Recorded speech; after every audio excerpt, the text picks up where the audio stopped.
Assalamualaikum warahmatullahi wabarakatuh. Perkenalkan kami dari kelompok 8 Technopreneurship. Sebelumnya, perkenalkan nama saya Tiara Liza Maeda, NIM 14014212499 sebagai moderator. Kemudian ada rekan-rekan saya. Silakan untuk memperkenalkan diri. Yang pertama, saya Rita Damayanti dengan NIM 14014211246. Saya Evi Pratiwi dengan NIM 1401421421251. Dan saya Alia Putri Maradika Ningrum dengan NIM 14014212773. Terima kasih. Selanjutnya, kami masing-masing dari anggota kelompok 8 akan mempresentasikan tugas mengenai wawancara Technopreneurship. Nah, di sini presenter selanjutnya itu saya sendiri. Saya mohon izin share screen ya, teman-teman. Bisa, Al. Mohon hostnya izinkan saya.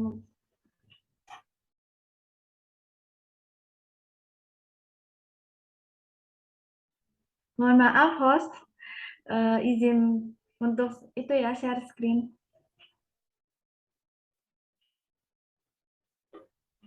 Rita. Sudah? Oh ya, terima kasih. Oke, maaf ya. Yeah.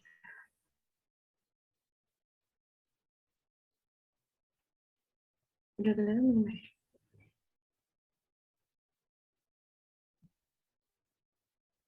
Apa sudah terlihat, teman-teman? Sudah.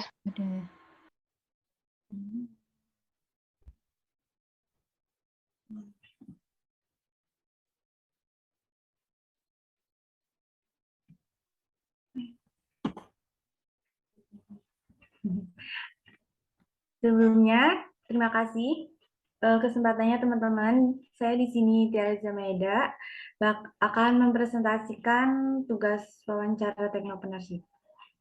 Yaitu yang pertama ada wawancara kepada Technopreneurship yang masih baru atau masih baru merintis, yaitu boba di hati. Itu mohon maaf sebenarnya itu emot, cuman di PPT nggak bisa dilihat. Yaitu pemilik aslinya yaitu Ibu Dia. Selanjutnya, cara memulai usaha boba di hati ini. Awalnya Ibu Dia memulai usaha minuman boba yaitu hanya mencoba-coba. Ibu Dia yang semula berprofesi sebagai ibu rumah tangga, beliau biasa mengurus rumah dan anak. Namun, ketika anak-anaknya sudah bertumbuh, kemudian beliau mencari kesibukan dengan berjualan boba yang disarankan oleh anaknya. Usaha boba yang sudah dijalankannya sudah berjalan sekitar 1,5 tahun. Dengan waktu yang belum lama ini, usaha boba di hati sudah memiliki 3 cabang. Lalu bagaimana strategi dalam berjualan boba ini? Strategi pemasarannya dalam melakukan usaha boba ini, Ibu Dia melakukan promo dan dibantu anaknya. Kemudian beliau masih melakukan strategi yang standar, belum sampai memposting produk di sosial media seperti Instagram. Namun, boba di hati ini sudah dapat dipesan secara online melalui aplikasi GoFood. Kemudian, omset yang didapatkan oleh Ibu Dia dalam membuka usaha boba di hati yaitu sekitar 500 sampai 700 ribu per bulan. Kemudian, kendala yang dihadapi. Yaitu kendala yang dihadapi dalam berjualan boba ini, yang pertama adalah cuaca. Pada cuaca hujan, usaha minuman boba ini akan sepi pembeli. Hal ini dikarenakan musim hujan yang dingin tidak sesuai dengan minuman yang dingin seperti es boba tersebut. Kemudian yang kedua, adanya pandemi COVID-19 kemarin. Pada saat pandemi, orang-orang dilarang keluar rumah karena pandemi ini sangat berdampak pada masyarakat, salah satunya usaha boba milik Ibu Dia. Lalu bagaimana solusi untuk menghadapi kendala tersebut? Solusinya yaitu dapat dipesan melalui aplikasi, contohnya GoFood. Jadi pelanggan dapat memesan minuman yang diinginkan tanpa keluar rumah. Selanjutnya, tips untuk mahasiswa dalam memulai usaha boba, yaitu Yang pertama niat, yang kedua rasa percaya diri, yang ketiga berani berkembang, dan yang keempat mempunyai tujuan yang jelas. Berikut dokumentasi pada saat melakukan wawancara kepada Ibu Dia selaku pemilik Boba di Hati. Kemudian selanjutnya ada studi literatur mengenai pengusaha sukses yang ada di Indonesia, yaitu ada Khairul Tanjung. Khairul Tanjung ini lahir di Jakarta tanggal 18 Juni 1962. Beliau biasa disebut sebagai anak singkong. Khairul Tanjung ini merupakan salah satu pengusaha sukses yang ada di Indonesia. Ia adalah seorang pemilik sekaligus pendiri City Corp. City Corp ini terus berkembang sampai memiliki beberapa anak perusahaan. Lalu bagaimana cara beliau memulai usaha? Khairul Tanjung ini memulai bisnisnya sejak berada di bangku perkuliahan. Ia menjual buku, memulai usaha fotokopi, hingga berjualan kaos. Bisnis yang ia lakukan ini diperuntukkan untuk membiayai perkuliahannya. Setelah lulus kuliah di Universitas Indonesia, Khairul Tanjung membuka toko yang menyediakan peralatan laboratorium dan kedokteran di kawasan Senen. Namun, usaha ini mengalami kebangkrutan. Meskipun demikian, ia tetap pantang menyerah untuk membuka bisnis sampai pada akhirnya Khairul Tanjung dan 3 temannya membuka sebuah usaha ekspor sepatu anak dengan nama PT Pariyati Hindutama. Usaha yang dilakukan Khairul dan ketiga temannya ini cukup sukses dan berhasil mendapatkan pesanan sepatu dari Italia sebanyak 160.000 pasang. Namun, karena perbedaan visi dan misi, Khairul memutuskan untuk keluar dari bisnis tersebut.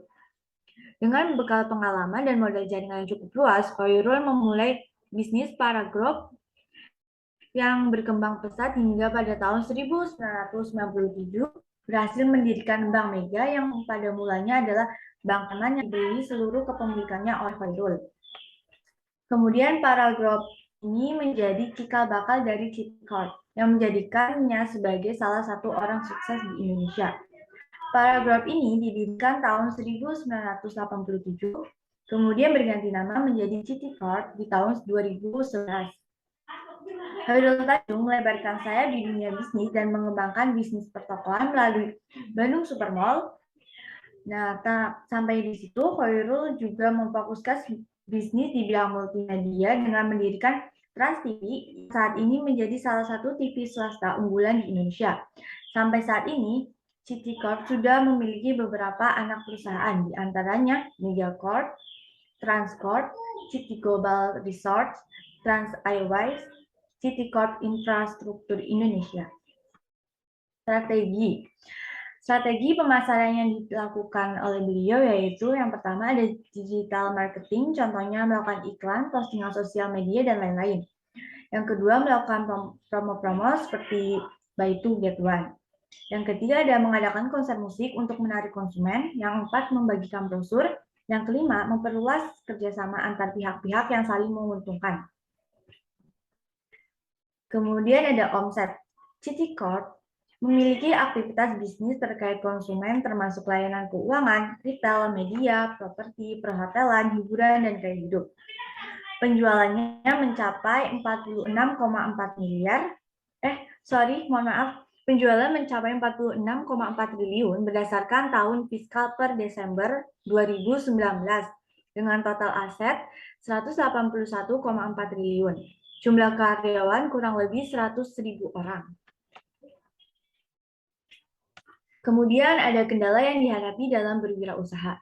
Kendala awal dalam berbisnis yang dihadapi oleh Khairul Tanjung ini yaitu yang pertama, gagal bahkan mengalami kebangkrutan pada saat memulai usaha. Namun Khairul tetap pantang menyerah dan memulai kembali melakukan bisnis. Yang kedua adanya perbedaan pendapat dengan rekan kerja. Kemudian ada kendala menjalankan bisnis saat ini, yaitu yang pertama birokrasi, yaitu masalah terkait izin. Yang kedua infrastruktur, yakni saat mengembangkan usaha di daerah terpencil yang masih minim infrastrukturnya. Yang ketiga ada korupsi, yakni dengan adanya korupsi dapat mengancam kebangkrutan perusahaan. Kemudian ini contoh logo perusahaan City Corp yang merupakan induk perusahaan dari beberapa anak perusahaannya yang sudah dikembangkan saat ini. Terima kasih.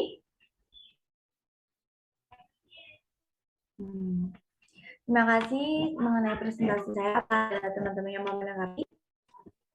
Jika tidak ada, terima kasih untuk teman-teman yang sudah melakukan presentasi pada hari ini.